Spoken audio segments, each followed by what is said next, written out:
Hi folks, I'm Ashraf Ingora. I'm a language and soft skill trainer, life business and parenting coach.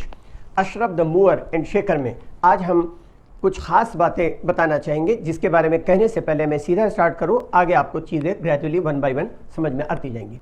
हम सभी कामयाब होना चाहते हैं। कामयाबी या सक्सेस को अलग अलग तरह के लोग अलग अलग पैमाने या पैरामीटर पर मेज़र करते हैं, अर्थात नापते हैं। कोई दौलत को कामयाबी मानता है, कोई पोजीशन को, तो कोई पावर, अवार्ड या फेम को कामयाबी मानता है। इच्छा को एम्बिशन में बदलने के लिए 5 चीज़ों की ज़रूरत होती है। कोई कहता है कि एक दिन मैं बहुत बड़ा आदमी बनूंगा।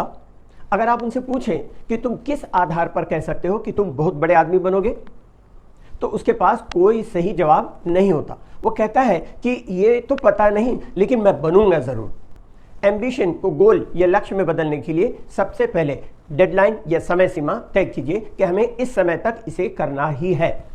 बिना समय सीमा के कोई लक्ष्य नहीं, वह सिर्फ एम्बिशन ही है।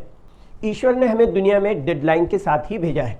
इतने बजकर इतने मिनट और इतने सेकंड में हम पैदा हुए हैं और इतने बजकर इतने मिनट और इतने सेकंड में हम दुनिया छोड़ कर जाएंगे। हम स्कूल या कॉलेज जाते हैं, डेडलाइन होती है।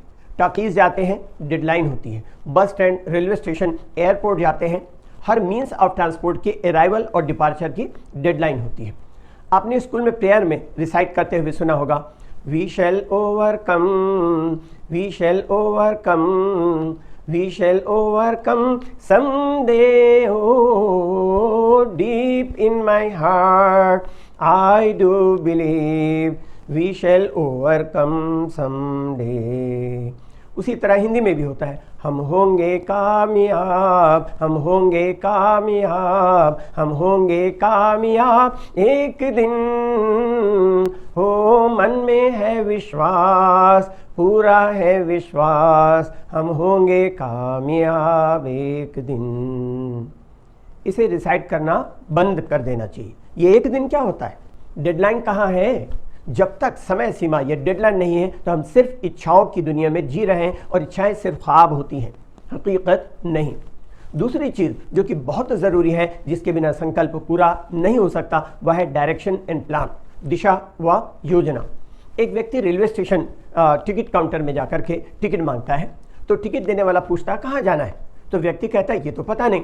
तो टिकट देने वाला कहता है जाओ सामने वाले काउंटर में जाकर के प्लेटफॉर्म टिकट लो, जाके प्लेटफॉर्म में बैठना और सोचना कहाँ जाना है। जब तय कर लोगे तब आना और तब आकर के टिकट ले जाना।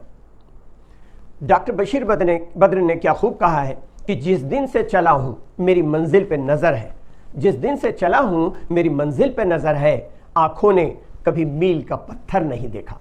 इसलिए कोशिश करने से कामयाबी नहीं मिलती, बल्कि सही दिशा में कोशिश करने से कामयाबी मिलती है। तीसरा डी है डिटर्मिनेशन या दृढ़ निश्चय। Because determination gives you resolve to keep going in spite of the road blocks that lay before you. क्योंकि डिटर्मिनेशन आपको ये संकल्प शक्ति देता है कि आपके सामने चाहे जितनी भी रुकावटें आ जाएं, फिर भी नेवर गिव अप एटीट्यूड के साथ आप लगातार आगे बढ़ते रहें। इस वीडियो में 1984 लॉस एंजल्स ओलंपिक में गैब्रिएला एंडरसन का परफॉर्मेंस देखिए, जो कि ओलंपिक हिस्ट्री में सबसे यादगार पलों में से एक है। वो फर्स्ट वीमेन ओलंपिक मैराथन में compete कर रही है। गर्मी और उमस की वजह से उसे बहुत ज़्यादा पानी की कमी अर्थात डिहाइड्रेशन हो गया है और मसल्स में बहुत ज़्यादा ऐंठन या खिंचाव हो रहा है। इस फाइनल लिप में उसकी स्थिति बहुत ज़्यादा नाजुक हो गई है। शरीर में ऐंठन हो रही है, लेफ्ट आर्म बिल्कुल ढीली हो चुकी है। वह बड़ी मुश्किल से एक ट्रैक से दूसरे ट्रैक लड़खड़ाते हुए चल पा रही है। मेडिकल पर्सनल उसकी मदद करने के लिए साथ साथ चल रहे हैं, लेकिन मदद लेना वो नहीं चाहती, क्योंकि मदद लेने का मतलब है डिस्क्वालीफाई होना। लास्ट 400 मीटर की दूरी पूरी करने में उसे 5 मिनट से ज़्यादा वक्त लगा। उसने 2 घंटे 48 मिनट और 42 सेकंड में 37वीं पोजीशन में ये दूरी तय की।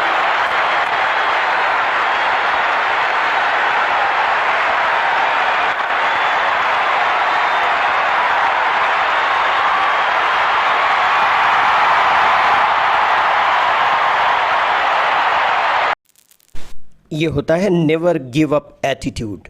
और चौथा डी है सिंगल माइंडेड फोकस के साथ उस टास्क को पूरा करने के प्रति पूरी निष्ठा या डेडिकेशन।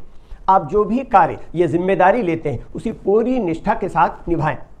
जब सूरज की किरण किसी ऑब्जेक्ट पर पड़ती है या इंसिडेंस होती है तो उस ऑब्जेक्ट का वो कुछ भी बिगाड़ नहीं पाती, लेकिन वही सूरज की किरण किसी मैग्नीफाइंग ग्लास के थ्रू किसी कागज या कपड़े पर फोकस की जाती है तो उस कागज के कपड़े को जला करके राख कर देती है। ये होता है पावर ऑफ फोकस। और पांचवा डी है डिसिप्लिन या अनुशासन। अगर अल्फाबेटिकल ऑर्डर में डिसिप्लिन के नंबर्स की स्पेलिंग के नंबर्स देखें तो डिसिप्लिन में डी का नंबर होता है 4, आई का नंबर होता है 9, एस का नंबर होता है 19, सी का नंबर होता है 3, फिर आई का नंबर होता है 9, पी का नंबर होता है 16, एल का नंबर होता है 12, आई का नंबर होता है 9, एन का नंबर होता है 14 और ई का नंबर होता है 5। अगर इन सब नंबर्स के टोटल उनको जोड़ा जाए तो टोटल होता है 100।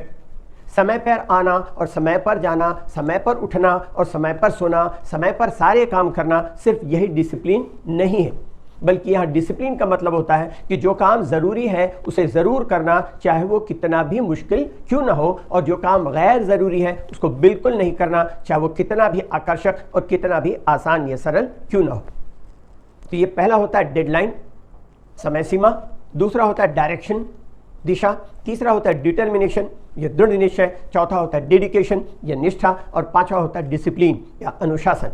तो अगर आप 5D, अगर आप कोई गोल अचीव करना चाहते हैं तो 5D से होकर के गुजरना पड़ेगा, तब आप अपने गोल को अचीव कर सकते हैं। इंग्लिश के लिए आप मेरे channel English breakfast with Ashraf and soft skill के लिए Ashraf the mover and shaker पर लाइक, शेयर एंड सब्सक्राइब करें। कमेंट सेक्शन में कमेंट करें, बेल आइकॉन प्रेस करें और मेरी बुक जरूर पढ़ें। Thanks for watching.